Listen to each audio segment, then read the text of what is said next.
నమస్తే welcome to four sides TV నేను విజయ్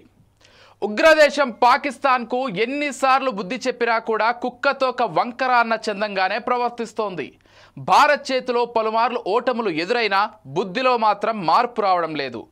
ఎప్పుడు ఏదో ఒక రకంగా రెచ్చగొట్టే వ్యాఖ్యలు చేస్తూనే ఉంది ఇప్పుడు ఏకంగా సౌదీ అరేబియాతో కుదుర్చుకున్న ఒప్పందాన్ని అడ్డుగా పెట్టుకొని భారత్పై అక్కసు వెళ్ళగక్కుతోంది పాక్ తమ దేశ పౌరుల ఆకలి కేకలు పేదరికంతో మగ్గుతున్న అవేమీ పట్టనట్టు యుద్ధం పేరుతో సమస్యను డైవర్ట్ చేసేందుకు ప్రయత్నిస్తోంది పాక్ డిఫెన్స్ మినిస్టర్ ఖవాజా ఆసిఫ్ సంచలన కామెంట్స్ చేశాడు భారత్ తమపై సైనిక దాడికి పాల్పడితే కొత్త రక్షణ ఒప్పందం ప్రకారం సౌదీ అరేబియా తమకు సపోర్ట్ చేస్తుందన్నారు రియాద్లో పాకిస్తాన్ సౌదీ అరేబియాల మధ్య డీల్ ప్రకారం నూతన భద్రతా ఒప్పందం అనేది ఇరు దేశాల మధ్య సైనిక సహకారాన్ని కొత్త శిఖరాలకు చేర్చిందని పేర్కొన్నారు ఈ ఒప్పందం ప్రకారం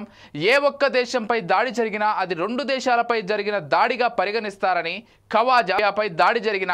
రెండు దేశాలు కలిపి ప్రతిఘటిస్తాయని పాక్ డిఫెన్స్ మినిస్టర్ ఖవాజా తెలిపారు ఈ ఒప్పందాన్ని నాటో కూటమిలోని ఆర్టికల్ 5తో పోలుస్తున్నామని చెప్పారు